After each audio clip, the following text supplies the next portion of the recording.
Buenas tardes, Día Político por TSI. Diputado Marlon Lara del Partido Liberal de Honduras, ¿cómo está usted?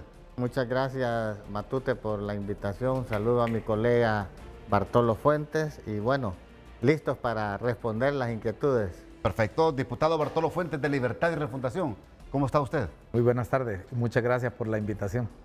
Bueno, vamos ruta de elecciones. Ruta electoral.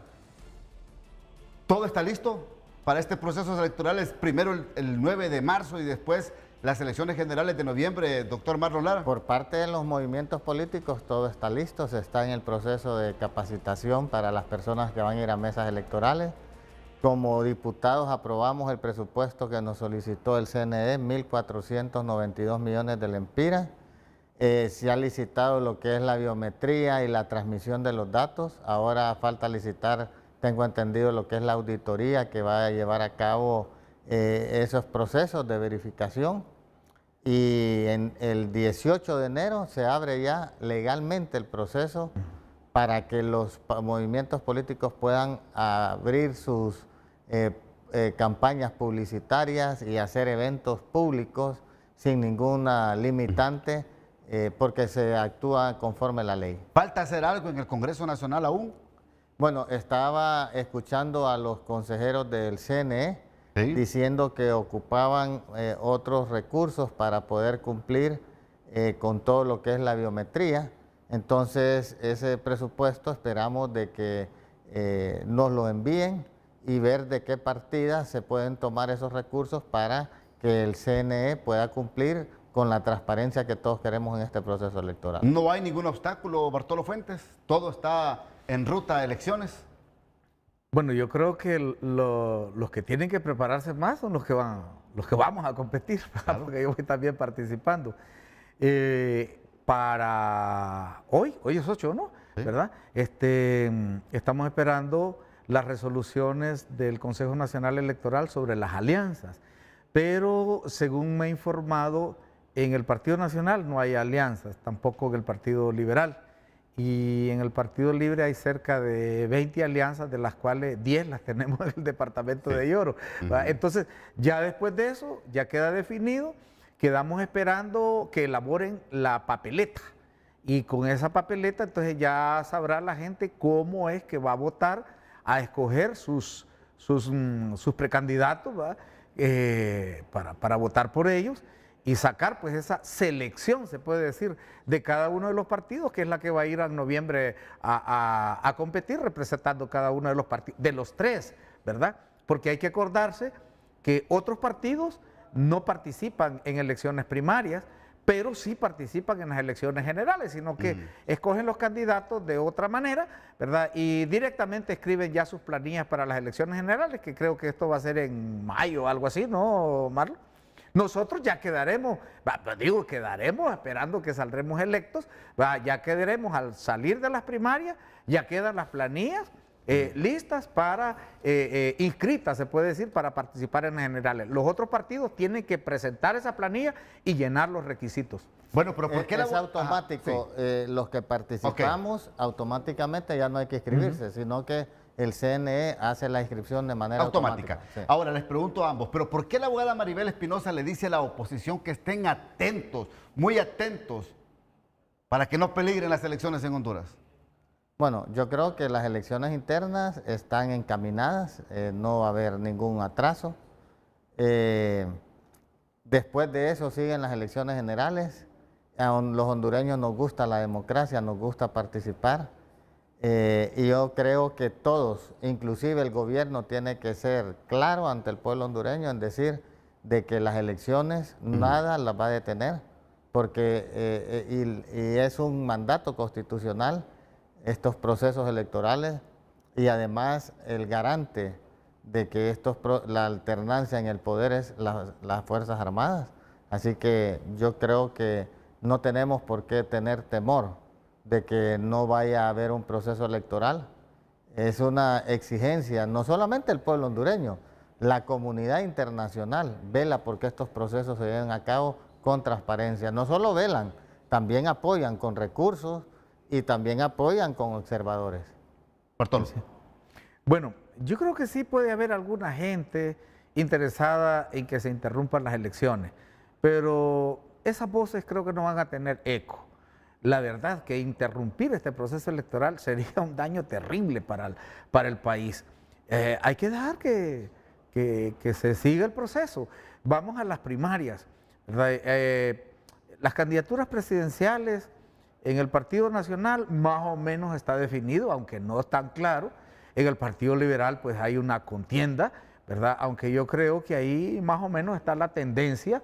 Si es por simpatía, ya sabemos quién sería el candidato, que sería Salvador Narrala, pero como no se cuentan simpatías en las urnas, sino que se cuentan votos, entonces hay que esperar ese conteo de votos. Y en Libertad y Refundación, pues la candidatura presidencial ya está definida de antemano, que va a ser Rixi Moncada. No tendría por qué haber, después de estas elecciones primarias, ningún obstáculo. Ahora, pero ¿a quién le interesaría pretender interrumpir estas elecciones?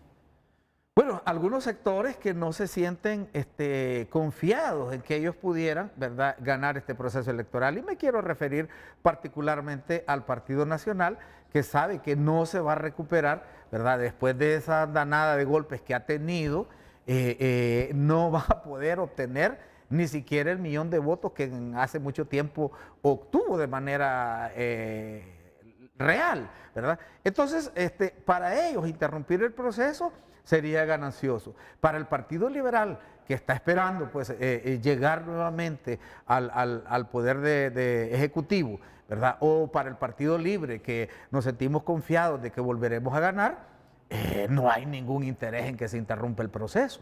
Le interesa a los que ya saben que van a perder. Ok, vamos a ir también paso por paso. Por ejemplo, ¿qué garantiza Fuerzas Armadas hoy por hoy en esta materia electoral? Marlon. Bueno, primero es el garante de la alternancia en el poder, es decir, de que hayan procesos electorales.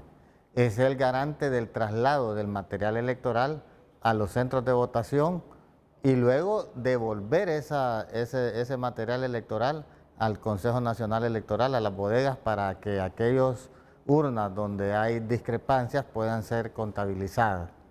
Entonces, las Fuerzas Armadas tienen un mandato constitucional de garantizar el proceso electoral y el gobierno debe dar esa tranquilidad al pueblo hondureño de que todo el proceso de elecciones va por buen camino, que se están asignando los recursos necesarios para que las elecciones sean transparentes, y también la comunidad internacional que está velando.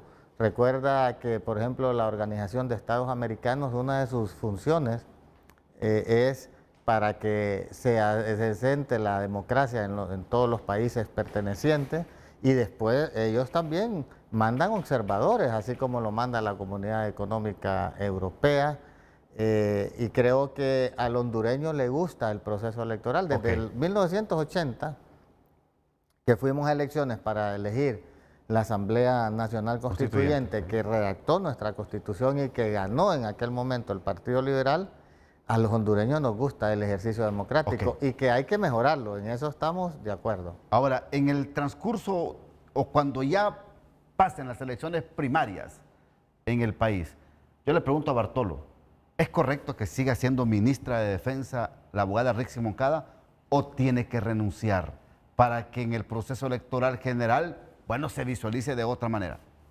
Tiene que renunciar la ministra de Defensa y tienen que renunciar todos aquellos que tienen estos cargos de relevancia en el gobierno, ¿verdad? Ya lo manda la ley. No es cuestión de que si quieren o no quieren o que alguien les va a pedir, ya lo manda la ley, ¿verdad? Tienen que renunciar a sus cargos. Y en esto hay que hacer la diferencia porque, digamos, un maestro también es empleado del Estado, ¿verdad? Pero a ningún maestro se le pide que renuncie a su plaza, ¿verdad?, para participar como regidor o como alcalde en su municipio. Pero yo creo que sí es saludable lo que está establecido en la ley de que los altos funcionarios renuncien a sus cargos para evitar pues, que desde ese mismo cargo haya un sesgo, ¿verdad?, y utilice el mismo como plataforma en su propuesta electoral. En la ley ya está contemplado, Bartolo, que tanto los maestros como los médicos no son obligados a renunciar por participar en procesos electorales. Sí los funcionarios públicos, inclusive yo aplaudí cuando la presidenta doña Xiomara Castro dijo que cualquier funcionario de su gobierno tuviera aspiraciones que ella estaba de acuerdo, pero Ahora, tenían que renunciar a los 2 años de su gobierno para dedicarse a la Ajá. actividad política. Y después sí. ella nombró a Rixi Moncada en el cargo de ministra de Defensa cuando renunció Manuel Zelaya. Manuel José Zelaya Rosales, hijo, ¿no? El hijo de Carlos. Entonces nombraron a Rixi. Eso lo vimos como una contradicción a lo que ella primero había dicho. Y también es antiético ser candidato presidencial y tener un cargo de ministro de Defensa. O sea, no lo prohíbe la ley, pero es un tema moral, de ética.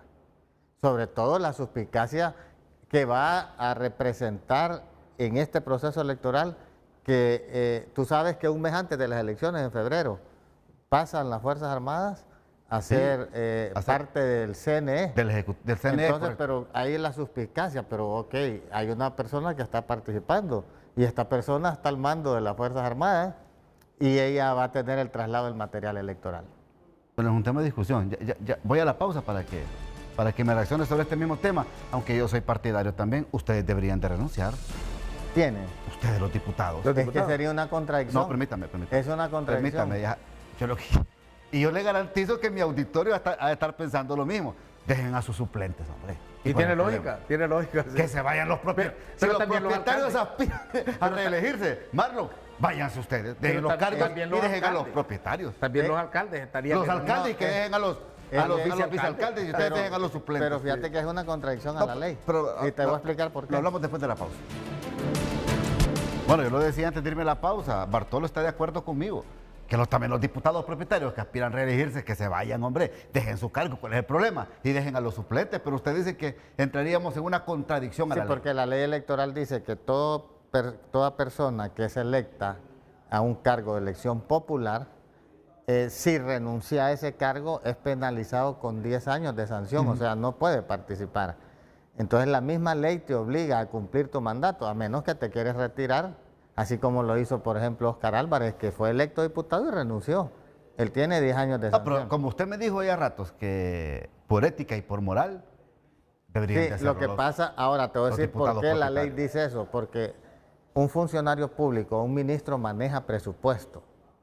Un diputado no maneja presupuesto. Pero maneja subvenciones, hombre. No, por eso es que yo te digo, la ley... ¿Verdad, Bartolo? Sí, pero la ley... que maneja subvenciones. Pero es ilegal, la ley no le permite a los diputados manejar esos recursos. Bartolo. Sí. A ver, fíjese que con lo de las Fuerzas Armadas, prácticamente la ministra de Defensa deja de tener el control de la misma cuando pasan al Consejo Nacional Electoral. O sea que la jefa ahora de las Fuerzas Armadas va a ser Cosette, ¿verdad? José López. Claro, porque ella dirige el Consejo Nacional Electoral. En realidad este es un organismo colegiado. No es que ella, por ser presidenta, toma decisiones unilateralmente. Entonces, esos 3 consejeros son los que van a tener bajo su mando las Fuerzas Armadas, que en verdad ahora tienen menos protagonismo de lo que tenían antes. Mire, es que antes era delicado, pues. Cuando decían, va a transportar las maletas electorales, entonces ahí se decía que ya llevaban los votos metidos en las urnas, que tantas cosas. Eso ya es historia. Porque ahora, mire, lo más importante que se está metiendo ahora no es la transmisión de resultados electorales, sino la biometría. Ese aparatito tan chiquito, si se implementa correctamente, nos va a dar un gran avance en las elecciones primarias. Porque no es que le van a poder meter votos. Le metieron 200 votos. ¿Y cómo? Si ahí en el aparatito dice que solo votaron 70 personas en esa urna. Imposible que vaya a aparecer un acta con 270. Para usted en primarias, el fantasma del fraude no va a existir. Sí, sí puede. Sí puede haber fraude, pero no las superinfladas. Porque aquí tenemos candidatos, aquí en Tegucigalpa, que aparecían con 600 marcas en una urna. Eso es imposible, imposible. O en algunos lugares que votaron 800 personas en una urna por un partido. Eso era mentira, absoluta. Entonces, con ese aparatito se va a regular. ¿Cómo le pueden hacer fraude? Bueno, que Marlon sacó 60 votos Los demás sacaron 40, 30 y a la hora de llenar el acta, a Marlon solo le ponen 20 y a los otros le suben a 50, sí. Pero en el mismo rango de la cantidad de gente que votó en la urna. Le pueden quitar votos a Marlon y ponerle a otro, pero siempre respetando la cantidad de gente que llegó a votar. Antes eran de 500 la inflada, entonces van a regular la inflada, pero no hay manera, ¿verdad?, de que con ese aparatito se controle cómo van a llenar el acta. ¿Qué es lo que hay que tener ahí? Representantes de mesa que estén vigilantes y que se respete la voluntad popular. Y aquí entra en juego también el público, que ahora las votaciones, ¿verdad?, los conteos, los escrutinios son públicos. Entonces la gente puede ir a ver lo que están haciendo los representantes de mesa. Y dicen, no, pues ya contaron tantas papeletas. Ahora no pueden aparecer con que en esta urna, ¿verdad?, hay más. Lo primero que decíamos, que ya lo hace el aparatito. Y lo otro dice, el candidato que iba a apoyo sacó tanto aquí. No me van a aparecer con que tiene menos ya en el acta. Entonces juega el papel el representante de mesa y el pueblo como tal que respalda a sus candidatos. Por eso es bueno que todos los movimientos internos tengan sus representantes en las juntas receptoras de votos. Ahora, yo quiero ser optimista como lo es Bartolo, pero Bartolo también me deja ahí esa duda. O sea, no nos garantiza un 100% la biometría, entonces, que va a haber un proceso totalmente transparente. Él dice, puede existir algunos tipos de son varios controles, por ejemplo. La biometría lo que te dice es cuántas personas fueron a votar a esa urna. Sí. Entonces eso tiene que cuadrar. Ahora, ¿cómo tú garantizas que no te van a hacer fraude? Preparando bien la gente en las mesas electorales, que cada movimiento tenga sus representantes, porque así es difícil. Yo por eso he dicho que ya deberíamos ir pensando en la ciudadanización de las mesas electorales. También. Porque cuando está en manos de los partidos, inclusive, fíjate que sería más barato que, por ejemplo, en una sola urna, si se ciudadaniza, ya no fíjate, 4 movimientos en el Partido Liberal, cada movimiento va a poner un representante. Claro. Si fuera una sola urna, donde se eligen los diputados a cargo de elección, todos los presidente, alcalde, diputado en una sola urna, se ahorraría un montón de dinero, porque ahí solo habrían ciudadanos velando porque haya transparencia en el proceso electoral. Bien, le hago una pregunta a usted, Bartolo Fuentes. ¿Usted cree que la base de su partido ha perdido confianza en sus liderazgos? ¿Ha perdido confianza porque han sectorizado los privilegios y centralizado el poder en algunos líderes y no ha bajado a la base?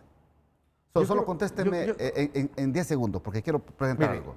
La gente se ha dado cuenta quién es quién. Ajá. Y aquellos que han visto que se apartan de los postulados y los objetivos del partido, ya no los van a respaldar en estas elecciones primarias. Mire lo que dice Rudo Pastor, que lo inscribieron como precandidato a la alcaldía municipal de San Pedro Sula, en medio del panal revuelto de avispas, dice él. Porque está molesta la base del Libre allá en la zona norte del país, porque los privilegios y el poder se concentró en unos pocos y no bajó los beneficios a ellos. Esto es lo que dice en Día Político. Estamos muy contentos que finalmente logramos inscribirnos como precandidatos a la alcaldía de San Pedro Sula, en esta ocasión por el movimiento Somos Más del Partido Libertad y Refundación, en alianza con las bases del partido y con el movimiento Pueblo Organizado en Resistencia, que incorpora nuestra planilla municipal. Estamos contentos porque hubo un momento allí en que se pretendió obstaculizar esa inscripción y nuestra participación en el proceso electoral, y pues reconocemos y agradecemos que se nos permita participar. Nosotros llevamos en San Pedro 6 meses de trabajo, de campaña, recorriendo cada rincón del municipio, escuchando a las bases del partido aquí en San Pedro Sula, entendiendo la realidad de la ciudad más importante del país. ¿Hay confrontación dentro del partido? Mira, yo encontré que había un resentimiento de las bases del partido con algunos liderazgos del partido aquí en la región, que efectivamente han concentrado demasiado poder, demasiados privilegios, marginando a las bases y a la militancia. Y yo escuché a la militancia, a las bases, exigir inclusión, exigir respeto, exigir un ambiente en el que todos podamos tener diferencias, pero también lograr consensos. Y eso es lo que yo he promulgado desde que llegué y es lo que voy a seguir buscando. Bueno, Bartolo, le doy 30 segundos antes de irme a la pausa. Bueno, yo creo que tiene razón y lo dice claramente, ¿verdad? Hay un descontento con algunos funcionarios, no así con el partido. Creo que el partido es mucho más que los que pertenecemos al mismo, ¿verdad? Y ese descontento se va a reflejar en las primarias. Los que estén en esa línea que ha desconocido a la militancia seguramente van a tener el rechazo en las elecciones primarias, porque acaparan todo, se toman todo, ¿verdad? A nosotros nos pasa también en el departamento. ¿Quién quiere dar a entender que ellos son los únicos que están en el gobierno? Y es el Partido Libertad y Refundación. Esa gente acaparadora que impone todo y que acapara todo, va a recibir su rechazo en las primarias. Hay muchos acaparadores ahí en Libre, que solo para ellos o para su gente. No, hay una línea, ¿verdad? Hay una línea, es la línea directamente de una corriente que no quiero señalar directamente, pero que todo el mundo lo sabe, ¿verdad? Que creyeron que ellos eran los dueños del gobierno y no marginaron a todos. Por eso un movimiento que tiene por nombre Números. Sí, nosotros por eso vamos. Dígalo, hombre. En Lloro vamos en alianza, tres corrientes, ¿verdad? FRP, el POR y Somos Más. Llevamos una sola planilla de diputados. O sea, con el 28 usted no tiene ningún tipo de relación. Que es el movimiento que usted hizo referencia, que el que está acaparando todo el libro. Claro. Y conste, hay que aclarar, dentro de ese movimiento hay gente muy de mucho respeto, ¿verdad? Y gente que merece ser apoyada. Pero a mí me agrada que Rudo esté participando de candidato, porque es un buen compañero. FRP tiene su propio candidato en San Pedro Sula, pero Rudo es alguien con el que realmente nosotros podemos sentirnos tranquilos, porque es un hombre de partido. Perfecto, me tengo que ir a la segunda pausa.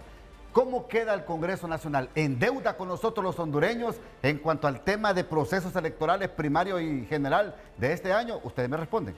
Pausa. Bien, que estoy en la parte final del programa y solo quiero 1 minuto 30 para que ustedes me respondan, por favor. ¿Queda en deuda el Congreso Nacional en reformas electorales, en agilizar aprobación de presupuestos para procesos electorales? ¿Cómo queda este Congreso Nacional en esta última legislatura y frente a estos dos procesos electorales? Totalmente.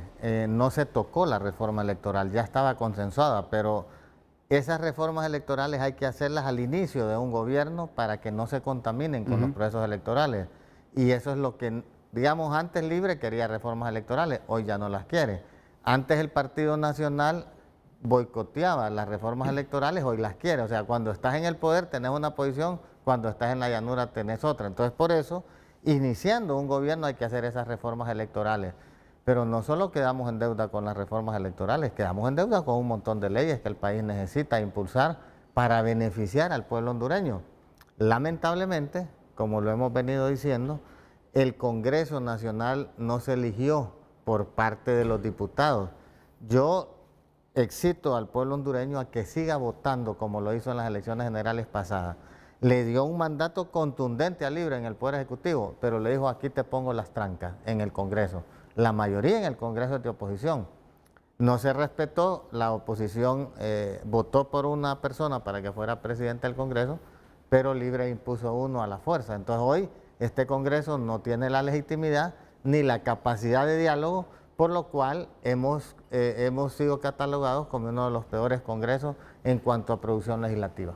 En 10 segundos, ¿usted califica al actual presidente del Congreso, Luis Redondo, como el peor presidente que ha tenido este poder del Estado? Es que Luis Redondo está usurpando ese poder del Estado, empezando por ahí.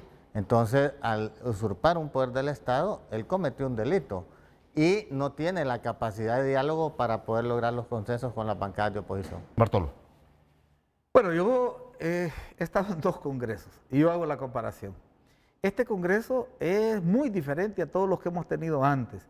Este congreso ha roto esa tradición de estar al servicio de pequeños grupos y de élite y ha aprobado leyes, todas las que se han aprobado, en interés del pueblo hondureño. Que si quedamos pendientes, desde luego que sí. Hay muchas leyes, ¿verdad?, que debieron aprobarse y aún no se ha hecho. En cuanto a lo electoral, sí hay reformas que son necesarias. Ya no se podrá porque estamos en año electoral y la ley misma no lo permite. Pero sí hay reformas que hacer, sobre todo con esto de los movimientos internos que se convierten en una puerta falsa en cada partido, porque no hay ningún control de la gente que cada corriente mete a sus planillas. Entonces, el partido queda como invisibilizado en ese caso. Yo creo que las reformas electorales tendrán que hacerse después, ¿verdad? Con el nuevo Congreso, ¿verdad? Empezando, como dice Marlon, ¿verdad? Para que no haya ese sesgo de a quién van a beneficiar las mismas. Perfecto. Bueno, gracias, doctor Marlon Lara. Gracias, don Bartolo Fuentes. Gracias a usted. Por participar en el Día Político esta tarde. Que pasen todos una feliz noche.